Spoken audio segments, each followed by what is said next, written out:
DK Audio presents Practical Mindfulness by DK, with foreword by Dr. Ken A. Verney.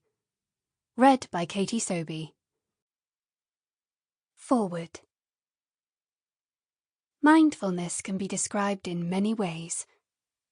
It is a practice of purposefully paying attention in the present moment and bringing a non-judgmental, compassionate awareness to the nature of things. It is a way of being, a way of relating to our inner and outer experiences and a coming to our senses, literally and figuratively. At the same time, it is nothing at all, nothing but a rediscovery or a remembering of our natural inborn capacity to be fully awake in our lives, in contact with things in a direct way, without the filters of concepts, past experiences, or likes and dislikes. This way of seeing is immediately available to all of us at any moment. Try it now if you like. After listening to this paragraph, let your gaze land on something nearby. Offer it bare attention, seeing it as if for the first time, leaving labels and associations aside. Softly notice its shape, color, texture, and the space it occupies. Practicing further, you might also notice thoughts crossing your mind, your attention wandering to something else, or feelings arising in response to your sensory contact with the object.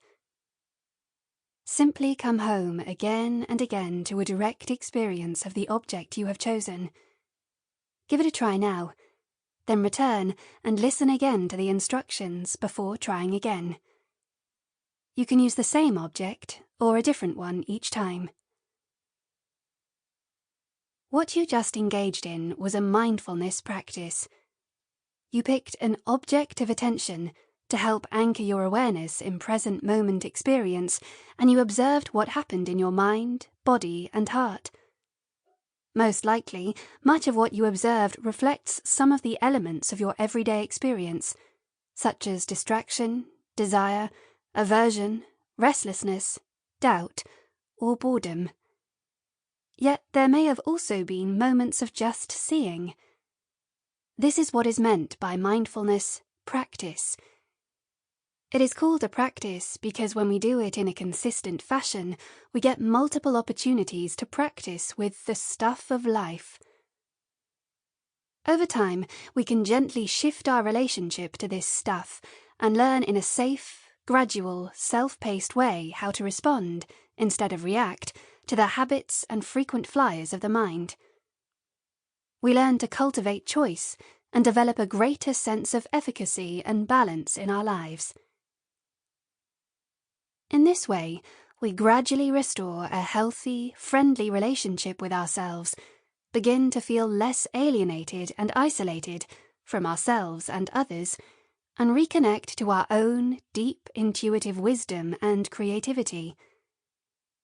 This practice is an inner journey, and perhaps the most important journey of our lives, a thought elegantly captured by the American monk and writer Thomas Merton.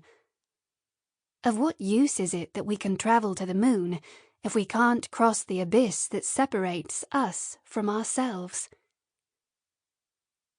This book can serve as a thoughtful guide and introduction to the journey of cultivating greater mindful awareness in your life. In clear language, it describes the essence and the practice of mindfulness and suggests action plans for building it into your life. But like any journey, it is important that you follow your own wisdom as well and pay particular attention to what feels helpful and what does not. It is also important to attend to the way that the judging nature of the mind can subtly turn your mindfulness practice into just one more self-improvement project. Mindfulness offers much more. It is a way of simply coming to know yourself and things just as they are, moment by moment, and opening to the wisdom that naturally arises when one cultivates a compassionate curiosity towards the human experience. One final description of mindfulness may be useful. Sample complete. Ready to continue?